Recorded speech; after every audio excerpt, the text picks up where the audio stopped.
Hi, everyone. Welcome. My name is Sally Thurston from the Maynard Public Library, and we're delighted to have Jane Oneail with us tonight to talk about Jacob Lawrence. Um, before we get started, just a couple technical things. Please use the Q&A for your questions, and Jane will answer them at the end of the talk. And you've probably heard that we are we are indeed recording tonight. I will send out the link tomorrow or the next day, um, so you can watch again or share with someone who might have missed it. Um, Transcription is enabled, so feel free to turn that on if you'd like to see the transcription. And let's get started. Um, as I said, we are delighted to have Jane Oneail with us tonight. Um, Jane has been here many, many times. It's always a great pleasure, and this is a particular pleasure to have her here with us for to celebrate Black History Month. So, Jane Oneail is the founder of Culturally Curious, a company that curates and presents art appreciation programs. Jane holds a master's in art history from Boston University and a master's in education from Harvard University. Born and raised in New Hampshire, she's worked at some of the state's most esteemed cultural institutions, including the League of New Hampshire Craftsmen, where she served as executive director, and the Currier Museum of Art, where she held the role of senior educator. Jane has also taught at the college level for more than a decade, most recently at Southern New Hampshire University. So in celebration of Black History Month, Jane is here to talk about Jacob Lawrence, and over to you, Jane. Thank you so much, Sally. Thank you, everybody, for taking time out of your day to learn a little bit more about Jacob Lawrence. Maybe you love him already. Maybe you're here to fall in love with him. And that is kind of my goal for tonight, because I have certainly fallen for his imagery, his storytelling.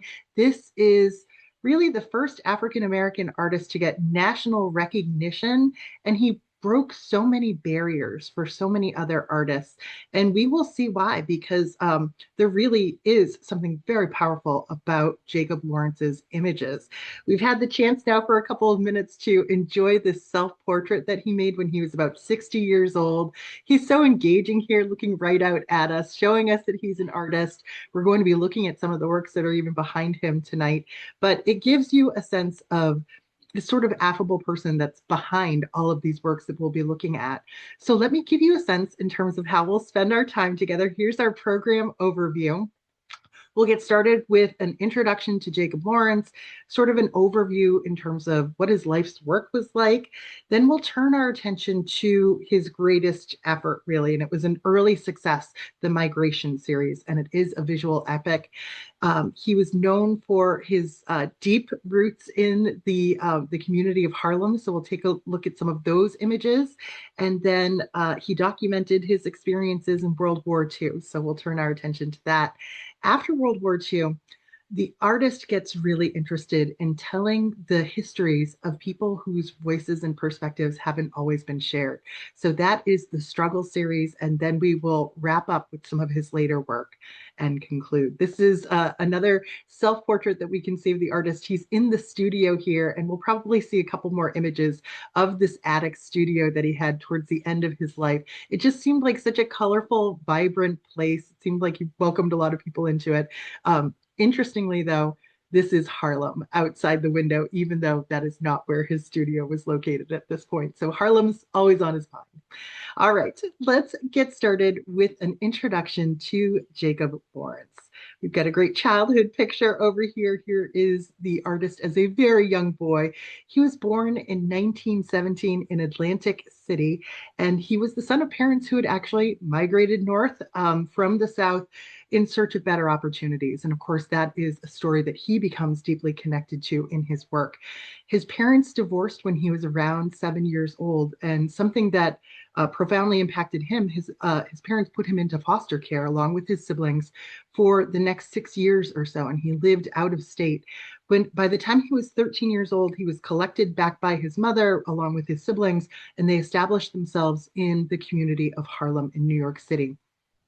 And even from a young age, his mother could see that he was attracted to color. He was attracted to patterns. He would like sketch the patterns on their rugs at home. And so she enrolled him in the Utopia Children's House after school program. And that was really kind of his first taste of arts education. But he was also motivated to educate himself. He visited the Metropolitan Museum of Art quite a bit as a young man, and he relayed that some of the old masterworks, some of the modern masterworks, really resonated with him. And when you hear a list of artists that he liked, you can sort of understand where he gets little pieces of inspiration along the way. Giotto, who used tempera paint, just like Jacob Lawrence would learn to do. Bruegel, who made little scenes of everyday life, common people, which Jacob Lawrence will learn to do as well. Vincent van Gogh, who was so interested in color relationships. We've got a great pattern in an image like this. These are goals in Jacob Lawrence's work as well. And then we've got this great Matisse sculpture down here with a very abstracted form. And we will see that Jacob Lawrence plays with abstraction throughout his career. One last thing that he saw at the Metropolitan Museum of Art as a teenager were these ancient Egyptian relief carvings. And what really impressed him was the sequencing in terms of storytelling, sort of having a grand narrative and the way they broke it up panel by panel. And we'll see that has a big influence on the artist as well. Now, this next slide shows you two of his main teachers. Once he starts getting a formal arts education, he's moved on from the Utopia House, and then he heads to the Harlem Arts Workshop, and he's working under Charles Alston, who we see over here, who was major leader in the Harlem Renaissance, as well as Augusta Savage, a sculptor who was also very influential in the young artist's career. And I wanted to bring in these images to make the very important point that Jacob Lawrence was really among the very first artists in America to be trained entirely by other African American artists, professional artists in this way. So he has sort of a certain perspective because of that. In fact, his teacher wrote, "Still a very young person, Lawrence symbolizes more than anyone I know the vitality, the seriousness, and the promise of a new and socially conscious generation of Negro artists." So he was really at the forefront.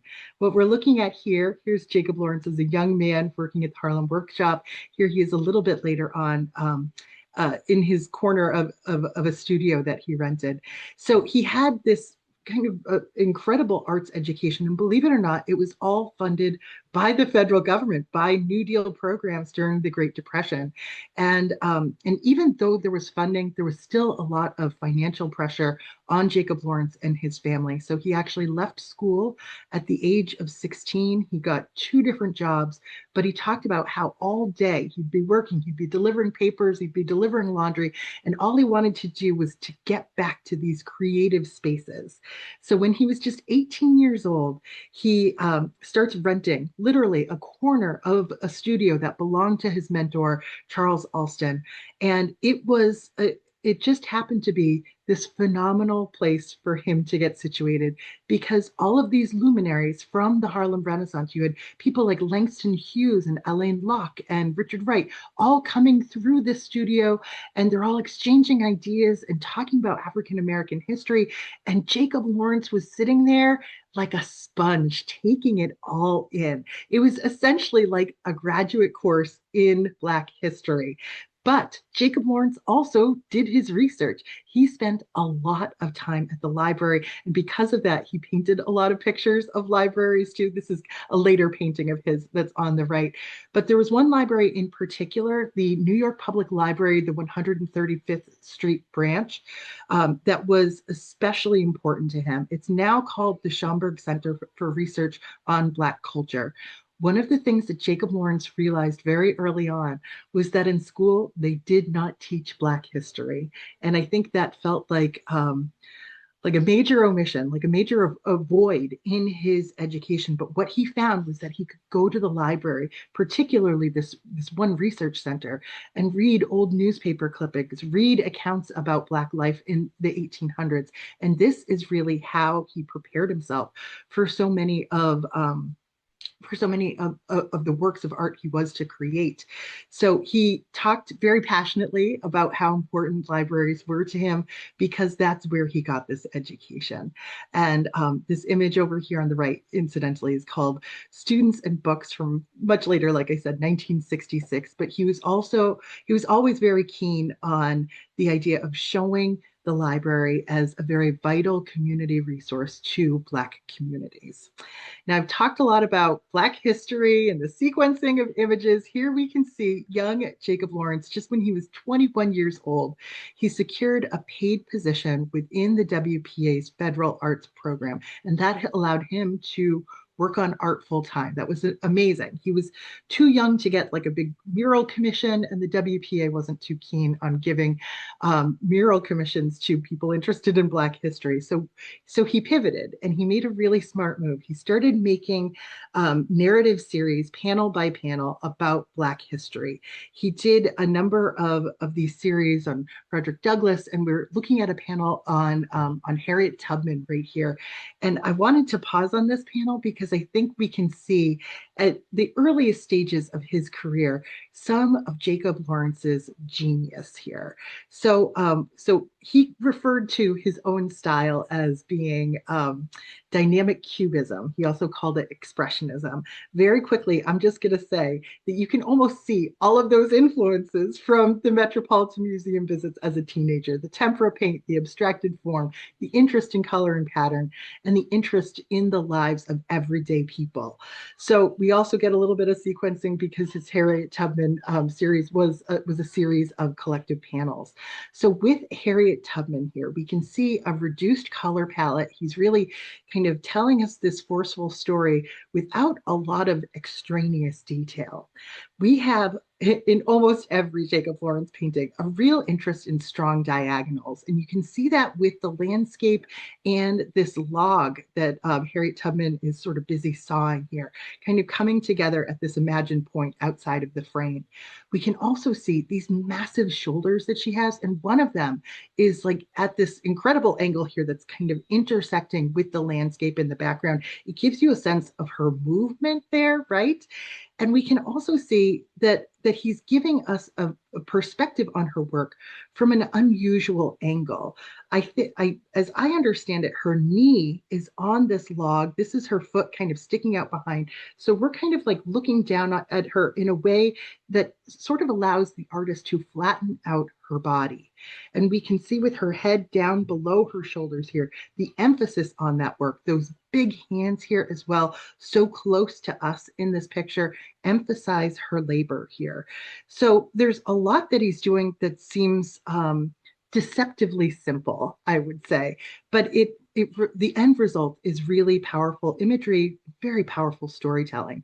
So after Harriet Tubman and some of his initial series, he has this breakthrough moment with the migration series. He's just 23 years old. We'll be spending some time with that. It's another Black history series, and it would bring him not just critical acclaim, but national attention. So, like I said, we'll spend some time with that. But what happens afterwards? Well, within a few months of this incredible professional success, he's got some personal success as well. He marries a fellow artist, Gwendolyn Knight, who also studied alongside Augusta Savage. She became his creative partner, and she helped him prepare panels and the text for his captions slash titles, which are almost they're like history, but they're poetry too. You'll see. So 2 years later, Jacob Lawrence gets drafted into the war, and he fights in World War II. So we'll be looking at his service there as well, because of course he made images of it. After he returned from World War II, he struggled with mental illness. He actually checked himself into a psychiatric ward and stayed there for 11 months. And what we're looking at here is a picture that's called Depression from 1950. And you can see these kind of static characters, the normal vital colors that are in his pictures are sort of drained out here. And you feel the weight, the heaviness of the mental illness here. When this series was exhibited after he left the hospital, again, there was critical acclaim there. And by 1960, he had his first retrospective that was through the Brooklyn Museum of Art, and it traveled to 15 different cities. So he's on this meteoric rise, and there's really nothing that's stopping him at this point. He's engaged with social issues right up through the end of his career, but by the 1960s, there's a lot to respond to. This image on the left here is called The Ordeal of Alice. This is in response to the desegregation of Southern schools. You can see this Black figure that is literally suffering the slings and arrows of the racist taunting that's happening around her. It's sort of like an answer to Norman Rockwell's picture, Ruby Bridges. Over here on the right, we have a picture that's called The Confrontation at the Bridge, inspired by Bloody Sunday, the famous event in 1965 when a group of civil rights marchers were heading across the Edmund Pettus Bridge in Selma, Alabama, and they were confronted violently by state troopers who beat them and gassed them. And what we see here is the marchers moving as a unified group and the state violence represented just as this snarling dog here. Now, during all this time, Jacob Lawrence is still very much engaged and sort of entrenched in academia. He works at the Pratt Institute, he works at Brandeis University for some time, and then eventually he and his wife move all the way out to Seattle. He gets a position at the University of Washington. He spends the next 15 years there, mentoring, I'm sure, hundreds, if not thousands of students, and he retires at the in 1986. Still some time before he passes away. But at this point, he has very much secured his legacy as a great artist and a great educator. He has a 6 decade long career. And like I said, broke so many barriers. We'll review some of that towards the end. But for right now, what I'd like to do is circle back to that important moment early on in his career with the migration series. This is really his breakthrough moment. And these images are so impressive. They're so powerful. It's worth our time to spend some time with them. A little bit of background, if you're not familiar with the Great Migration, let's quickly review. The Great Migration was the mass movement of millions of African Americans from the rural South to the industrial North, really beginning around 1916. And it was driven by the promise of greater opportunity, greater freedom, a hope for better lives. There was still a great deal of racial violence and certainly a lot of poverty and disenfranchisement in the South. So by the time Jacob Lawrence created the series in 1940, 1941, approximately 1.6 million African Americans had already moved north and made this journey. And the exodus was far from over because the second Great Migration, the second wave of it, was already happening. And by the 1970s, 6 million African Americans would have moved from the South to the North, fundamentally reshaping American demographics, culture, politics for generations to come. So that's our background. We're going to go back to Jacob Lawrence now, just for a second, and kind of talk about how he made this project. He was just 23 years old. He had some grant funding, which was really important, and he decides to make this 60 panel project. It took him a year to complete. So he's building on, this narrative sequencing that he had already done with Harriet Tubman, inspired by these ancient Egyptian reliefs, and all of this research that he had been doing at the Schomburg Library. He had taken excessive notes and he was trying to boil down these big ideas, these big moments into a single scene with a single line of text. He worked methodically. He basically laid out all 60 of these panels in his studio, and he would apply color, like a single color, like black, to every single panel before moving on to the next color so that the colors could be as consistent as possible throughout. So when you see the Great Migration, on display in a museum, what you see is like a long line of these images, oftentimes going through several galleries. So we can see here with the figure in the foreground, these are modestly sized panels. They're about 12 by 18 inches, and they they in turn sort of start moving you. There's a sense of you being on a journey, going from one panel to the next. And it is supposed to kind of echo that sense of the movement of these migrants as well. So we have just one last image here that sort of speaks to that. There's a lot of repetition. There's images of trains, of stations, of ladders, of stairs throughout, people with luggage, that sort of thing. And so these sort of function like refrains. Art historians have always loved to connect Jacob Lawrence's work back to the jazz age. So there's this idea of it echoing the lively rhythm of a jazz composition.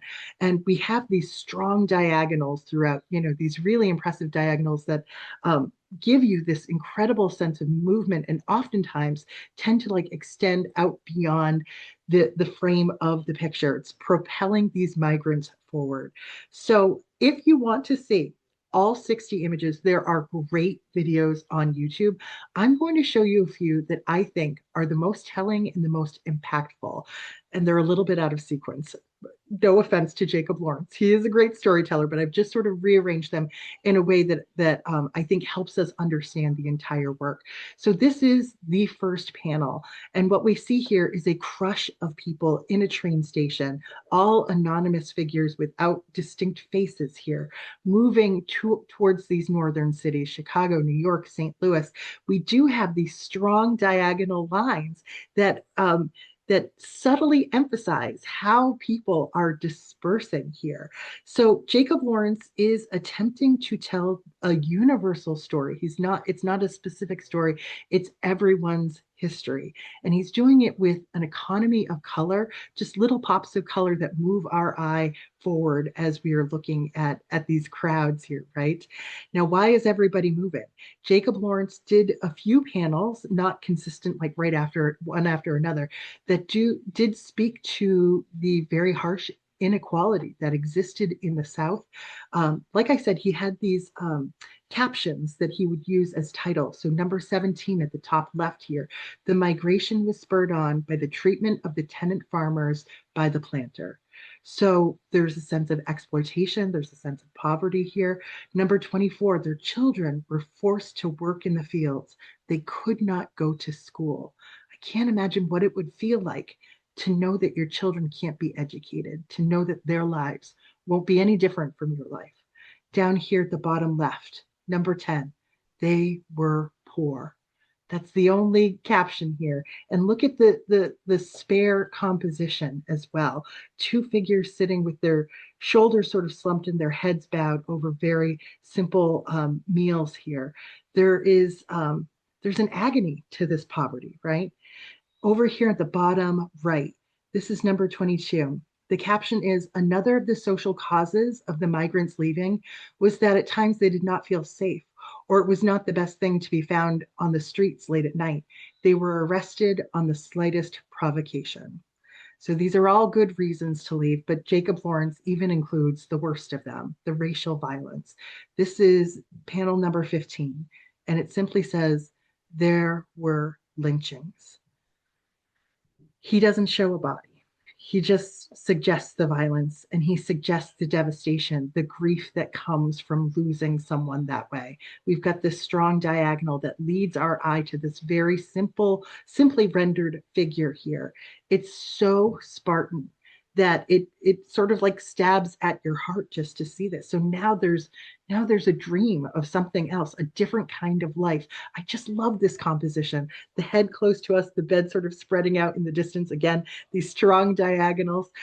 This is panel number 33, and the caption is, people who had not yet come north received letters from their relatives telling them of the better conditions that existed in the north. And that's when you start thinking, what if we did that? What would that be like? And then this incredible little scene, it's like a little diorama here, isn't it? Like peering into this very spare room. This is number 30. In every home, people who had not gone north met and tried to decide if they should go north or not. What would those conversations be like? What would it be like to leave everyone you know, everything you know? These are heavy conversations. And then he starts to show the people moving. We start to see these strong diagonals. And again, it's that limited color palette that he's been using since the first panel. And the caption here is simply the migration gained momentum. And you feel that happening with these groups of people that are about to meet at the top corner of this composition here. I had to include this one. It's so unusual because there aren't any people in it. This is panel number 13, and it simply says the crops were left to dry and rot. There was no one to tend to them. So there is this sense of, the world that they're leaving behind and what's happening there. It's a fantastic modernist composition too. Look at the way he's fragmenting the sunlight over here. It's a beautiful image, but it also reminds us of the important work that they had been doing in the South that was not no there was no longer anybody to do it. We also see scenes of suggesting violence, suggesting intimidation. Another train scene here where we have white guards who are called in to sort of keep the order. And there are these threats and actually instances of mass arrests to try to keep people from moving north so that they can tend those crops, right? Um, and Jacob Lawrence does such a good job sort of speaking to that kind of brutality and that kind of intimidation here. He also shows just a train moving along at night. The caption here, migrants were advanced passage on the railroads paid by Northern industry. Northern industry was to be repaid by the migrants out of their future wages. So again, it's almost like the suggestion of a different kind of bondage going north too. We also see people traveling north by foot. And this sort of seems like a familiar scene already, but there's like a lightness to this. The caption here is the migrants arrived in great numbers. They're there now. Look at this little boy who's like swinging his package behind him like this. Now it's like there's this sense of new freedom in a picture like this. They've followed their dreams, they've had this journey, and now they've arrived in a place where conditions are better. But Jacob Lawrence doesn't fully Jacob Lawrence does a great job of showing that it's not fully better up north. He creates an image of Black people voting here, but we can still see that there's an intimidating white officer right there next to the polls. We can also see instances of segregation, even up north in a restaurant here with another kind of vertical composition, this great golden line that bisects this restaurant where you have these humble sort of meals taking place in the Black section and then these more elaborate sort of seats for the on the white side. So there's still inequality here, and Jacob Lawrence doesn't gloss that over. But there is this hopeful note once you've arrived in the North. And so we see this contrast between life in the South and then in the North. Panel 58, in the North, the African American had more educational opportunities. We go from these bare chested little kids working in fields to these three little girls wearing dresses, each one reaching higher than the next to write on this chalkboard. There's so many great things that are just encapsulated in that very simple image there. So we get a sense of the migration series. And now I want to give you a sense in terms of what a knockout this was for Jacob Lawrence, because he actually got representation in a New York City gallery to exhibit the entire series. He was the first African American to ever have a show in a New York City gallery. That's kind of mind blowing, isn't it?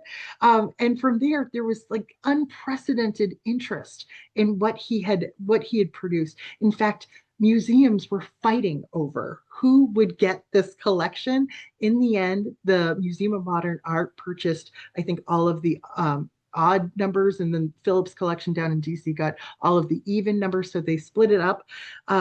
And the same year or the following year, we had the Metropolitan Museum of Art acquire one of his works. Now, his gallerist was very smart, and she had an article about him placed in Fortune magazine. And there were a number of reproductions of images from the migration series. So he becomes national news. He is skyrocketed to success because of this. And the world is essentially his oyster from this point forward. But people begin to recognize that he is bringing a new vision, a new voice to American art. Now, one of the things he, like I said, he remains very committed to throughout his career is this interest in life in Harlem. And so we get these wonderful vignettes of Harlem life through the eyes of Jacob Lawrence and through sort of the filter, the synthesis of styles that he's created. This first image that I have here is a 1942 painting called The Harlem Scene. I just love this picture. It makes you feel like you've got this bird's eye view. Maybe you're on top of a building here, but you see, children playing on the street. There's men playing a checkers game over here, people walking their dogs. They're trying to lift a piano into somebody's apartment. But we see a church over here. We see a storefront church, restaurants, laundry being dried on the roof. There's just so much happening here. It's a sweet little genre scene, really, of what life in Harlem really looked like. But what we have to keep in mind too is that he's being methodical in how he creates something like this. He's kind of flattening out elements here, these tenement buildings, and he's reducing his color palette so that there's a unified feel to this.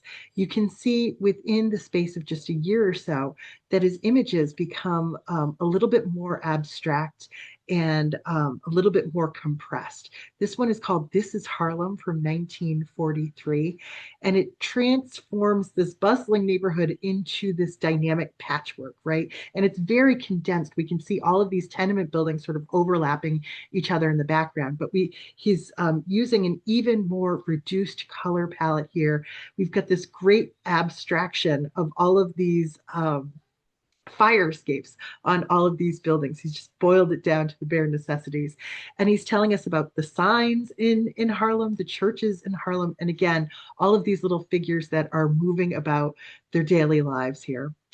A really celebrated image of his from life in Harlem is this work here from 1942. It's called Tombstones. It was painted just after the attack on Pearl Harbor.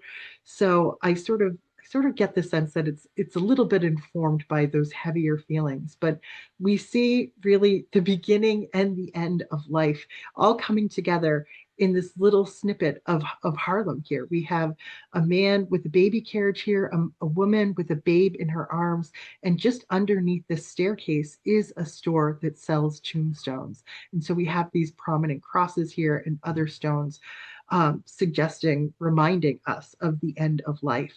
We also have this ascension upwards, these women who seem to be peering out and monitoring life in Harlem as well. And it's this reminder that life marches on, things keep moving until they don't. So this sort of total encapsulation of the span of lifetime here is one of his very celebrated images, and it's in that self-portrait of his that we started with. He also liked to show images where you feel like you've just stopped on the street in Harlem. We've got barbecue over here on the left from 1942, and the following year there are many churches in Harlem. The people are very religious. So just walking down the street, you get so much information about the people, about the place. I love this idea that they're cooking meat in such a way that you can stop and watch it. And I'm sure you're just like lured over there by the smell. Maybe it's Southern barbecue, and all these people who migrated north are, reminded of home.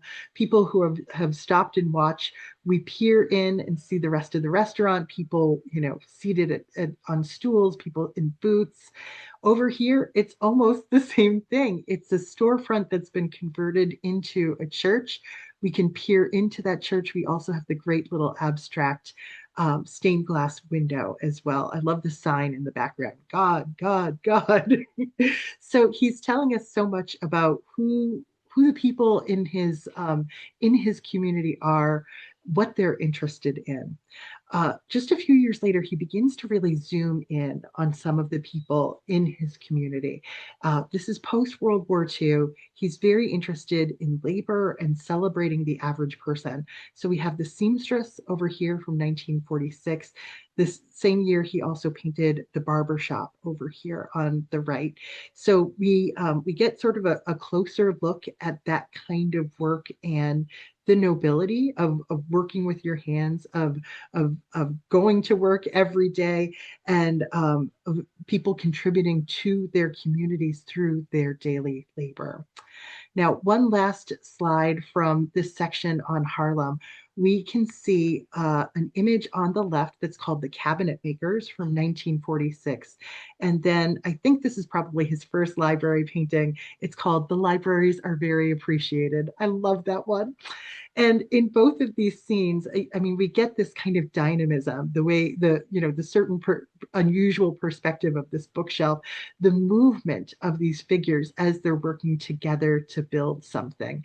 Now, both of these subjects would go on to be recurring themes in Jacob Lawrence's work. So he's so interested in what people can build together, whether it's an intellectual life here or whether it's an actual structure that functions as a symbol of their community. So I'm sure we'll be seeing more of these along the way.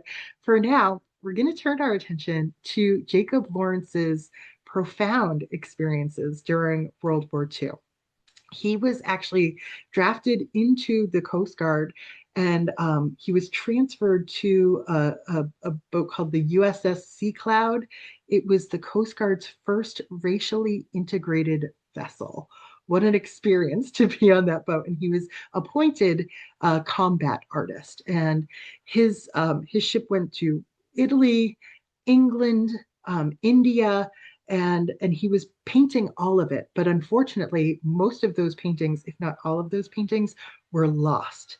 But shortly after returning home, he received a Guggenheim grant, and he created a whole series just on the war. We're going to look at just a few of those images. I love this image. It's the second image from the war series, and it's called Main Control Panel, Nerve Center of the Ship. And there's just something so pleasing about the geometric abstraction of all of these dials and gauges and indicators here. I mean, it seems like a really complex thing to manage, but at the same time, it's just a pleasing visual here. He gives us a sailor that we see from behind who's wearing a really different kind of color palette here, suggesting his expertise too in managing everything that we see in front of him. But much of his war series is really focused on emotion. And what we see here is a work called The Letter. This is this is such a powerful image. And I put to you, I challenge to you at some point in the next day or so, just try to adopt this pose at your dining room table. Put your hands down flat like this and let your head hang, because it may perhaps be the ultimate expression of human frailty. And for Jacob Lawrence to understand that and to render it in this like economy of detail, to suggest the emotional vulnerability of getting any letter home. You don't know if it's going to be comfort, or you don't know if it's going to be the worst of the news. But we have these massive slumped shoulders here and these long white arms that are there to try and hold this figure up. Now, after the letter, which was probably bad news, we have a work that's simply called Prayer. And so we can see a man and a woman on their knees, seemingly in an outdoor setting, their bodies slumped over, their hands sort of spread across their knees this way. Oops. And we can see whether it's sort of a suggestion of waves or mountains behind them, kind of echoing the form of their bodies here. These are bodies that are like collapsing in on themselves. This is the ultimate expression of concern for loved ones who are fighting or lost abroad. And it seems like that heavy burden, that emotional weight is sort of crushing down on those shoulders. Now, one of the final images of the war series, not the very last one, but this one's called Going Home from 1947. And what we see is a racially integrated group of soldiers on their long journey home at the end of the war. We've got this blue color palette, and it might be a little bit confusing to look at, but these white things with the red lines, those are bandages. So we can see that everybody here is wounded, is recovering. And Jacob Lawrence said he couldn't verbalize what he witnessed when he returned home with thousands of wounded soldiers. And he called the experience something that would only cheapen if he ever tried to put it into words. So here he puts it into this visual, and we can just imagine how devastating those injuries were and what it was like to go home on this boat here. So we're going to end it on a happier note. And this isn't technically part of the war series, but it's painted right at the same time. This one's called The Lovers. And of course, this is what everybody went home to, or I hope they went home to. It's the colors of the world are vivid again. This is no doubt inspired by his own experiences. This is like a scene of domestic bliss. A couple that's cuddling on this beautiful patterned couch here. They've got their music from their record player. They've got a bottle of wine or something on their coffee table here, and there is that emotional closeness. It's so vivid, it's so emotionally impactful, and I think especially so as we know that soldiers were returning home from war at this time. So Jacob Lawrence's work is, I think it becomes even more kind of socially enmeshed following World War II. And he takes on this next series that I think is it's so emotional, it's almost difficult to decode visually. So this is called the Struggle series. He produced it in the mid 1950s. He originally planned for it to be 60 panels, just like the Migration series. He stopped at 30 though. And what we're going to see is that he is trying to share the voices, the perspectives of the people who didn't have voices during the Revolutionary era. So Native Americans, enslaved people, women, it's all there. So the Struggle series looks a lot like the Migration series when it's on display. It's these small scale, sort of intimate images, but they are charged. This is the first panel in the Struggle series.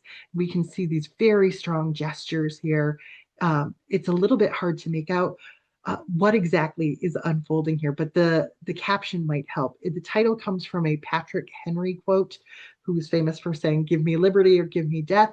But instead, the quote here is life so dear or peace so sweet as to be purchased at the price of chains and liberty? So this is a quote from 1775, and we can see all of these fists being raised. Everybody is in agreement with Patrick Henry, but Jacob Lawrence is actually trying to point out the hypocrisy here, because Henry himself, our speaker, actually owned about 80 people while he was delivering this speech. So there is this contradiction at the foundation of our founding, right? And that's just suggested by the traces of blood on the wall here. Jacob Lawrence goes on to kind of reinterpret famous scenes from the Revolution. This is actually the Boston Massacre here, and we see it from an entirely different perspective. This is the second panel, and Jacob Lawrence focuses on Crispus Attucks, who was a man who escaped slavery. We can see he's been wounded. He is clutching his chest here. There's blood spilling to the ground. He was the first casualty of the American Revolution, and we can see the revolutionaries, the colonists, kind of coming together and becoming violent in response to this. But Lawrence puts Attucks at the center of this movement. And the most famous image of the Boston Massacre does not do the same thing. It focuses on the brutality of the British soldiers here. and the death on the other side. So it's interesting to see a different perspective, right? Jacob Lawrence gives us a different perspective even on Washington crossing the Delaware too. This is his 10th panel in the struggle scene, and it's inspired. He uses the caption from one of George Washington's aides who described the experience of crossing the Delaware this way. He said, "We crossed the river at McConkey's Ferry, 9 miles above Trenton. The night was excessively severe, which the men bore without the least murmur."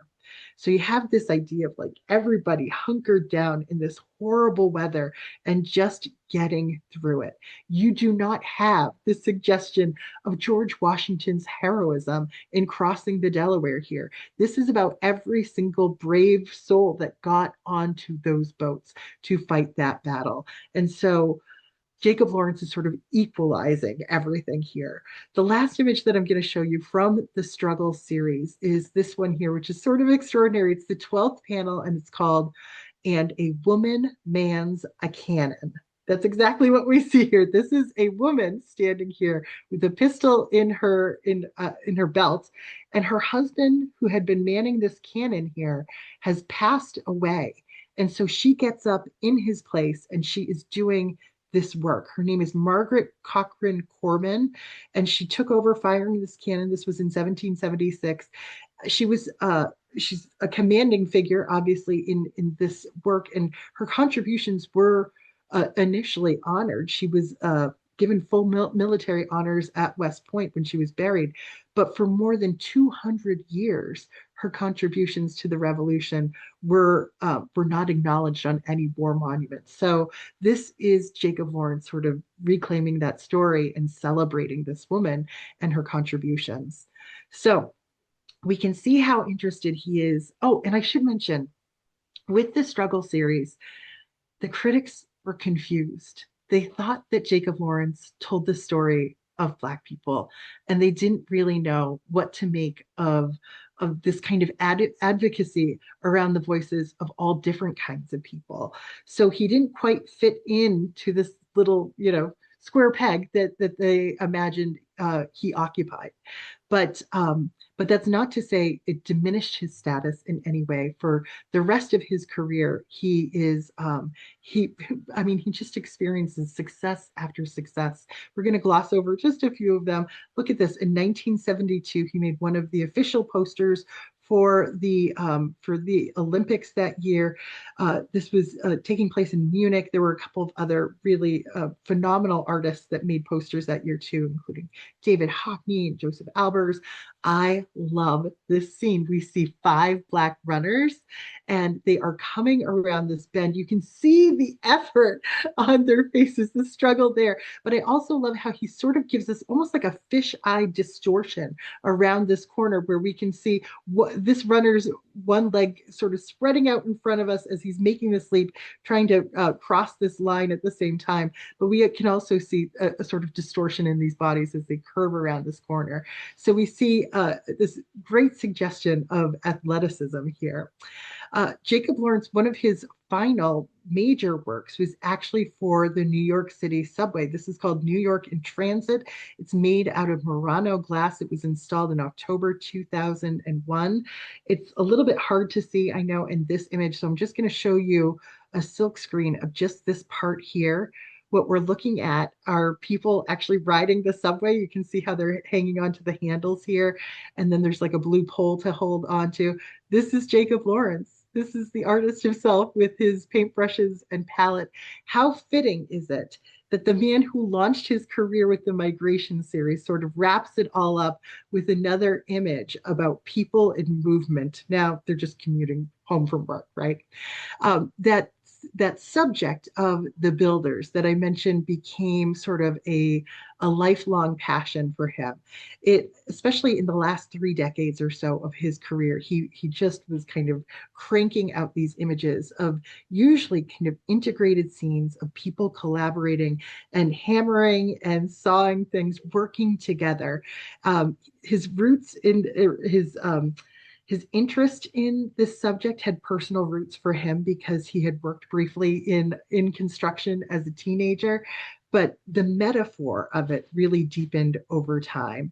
And so later on in his life, he said, I just like the symbolism of it. He wasn't alone because actually, Laura Bush, the former First Lady, when she was redesigning the green room in the White House, she actually brought in the first Jacob Lawrence into the collection there. I think that was 2007.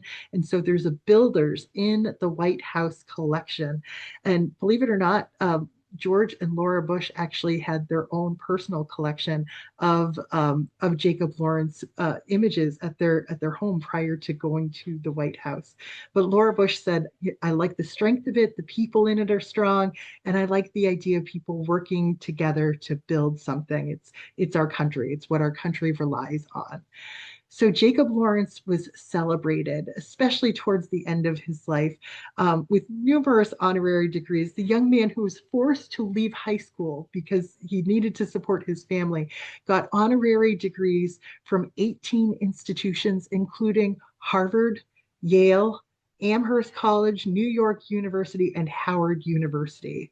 Unbelievable, right? In 1990, we see him getting the National Medal of Arts here from George Bush Sr. And then in 2000, sadly, Jacob Lawrence passed away from lung cancer at the age of 82. He continued to paint right up to the final weeks of his life. I just love this contrast here between him as an 18-year-old renting at the corner of somebody's studio to him as an accomplished artist later in life. This was when he was living in Seattle with this, beautiful flourishing studio. But again, Harlem through the window, that idea of those important roots, those important experiences, the research, the conversations that he had as a young man being the foundation for everything else. So we'll end very briefly with the libraries and the builders again. Jacob Lawrence didn't just document American history and Black American history, he gave it visual power and unforgettable form. For 6 decades, he proved that art could be both beautiful and bold, accessible and profound, rooted in specific experience, yet universal in its impact. His legacy lives on in museum collections worldwide, yes, but more importantly, in the conversations his work still sparks about who gets to tell America's story and whose history deserves to be seen. Thank you very much. Um, thank you for your time and attention. I welcome any questions that you have about Jacob Lawrence. We skimmed the surface, but hopefully you feel like you have a good sense of who he is. I'll start looking at the Q&A here. And I want to say hi to Barbara Robidoux. Thanks for being here, Barbara. Oh, Joe, thanks for asking about next month. My featured program next month is Fierce Females, Women in Art. It's the fourth installment of that series. We've been doing it for 4 years now. We're going to be looking at a number of incredible women artists, probably not major names that you would expect because we've gone through a lot of those already, but some exceptional artists in their own right. I know their work will delight you. So I hope you can join me for that next month. Um, let's see here. Oh, Sally, thanks for adding in our upcoming dates. Dorcas Deans, are you zooming in from Hawaii? That's amazing. Kauai. All right.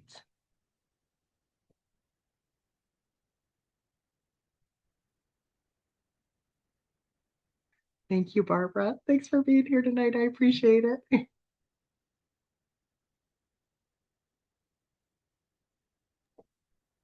Dana, I'm not seeing many questions. Guess I must have covered it all. I Said guess it so. all. Um, I did find a YouTube video of the Great Migration series, so I'll put that in the follow-up, um, so people can Yes. watch that. Um, I had it playing while you while you were talking, so yeah, that's a fantastic thing to see. Is Um, that the one through like Smart History? yeah, No. Oh, it's such a great video, right? yep. Yes, it's great. It's about 10 minutes long and it's worth watching. And then you can see everything in sequence and they kind of pause and talk about composition and that sort of thing too. Yeah. Well, if no one has any more questions, I'm seeing a lot of thank yous. I certainly learned a lot. I was not really familiar with Jacob Lawrence at all. So, except from, I think, I think you showed some of these images in the Harlem Renaissance talk. Yeah. Yeah, so those were familiar, but he's an amazing person.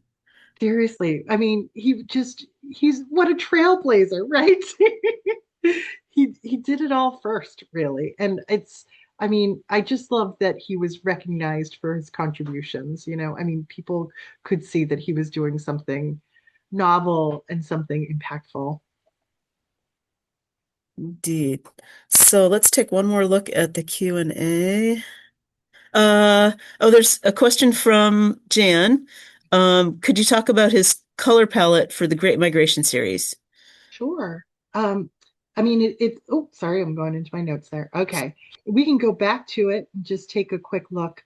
It is a fairly limited color palette. He really tried to stick to like these greens and peaches. He loved using that gold color as a little bit of a highlight, but but I think he wanted it all to seem unified. So, like I said, he painted all the blacks in all 60 panels, and then went back and painted slightly lighter colors, ending with the yellow there.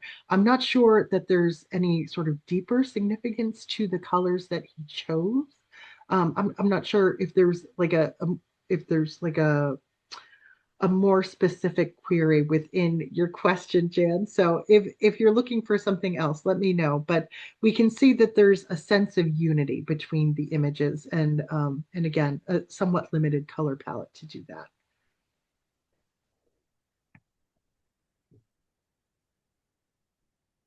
Let's see.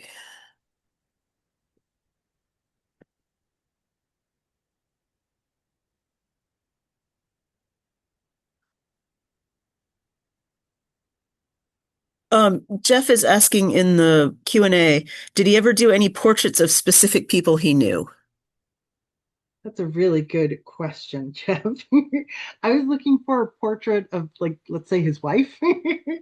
I didn't have a lot of luck tracking these sorts of things down.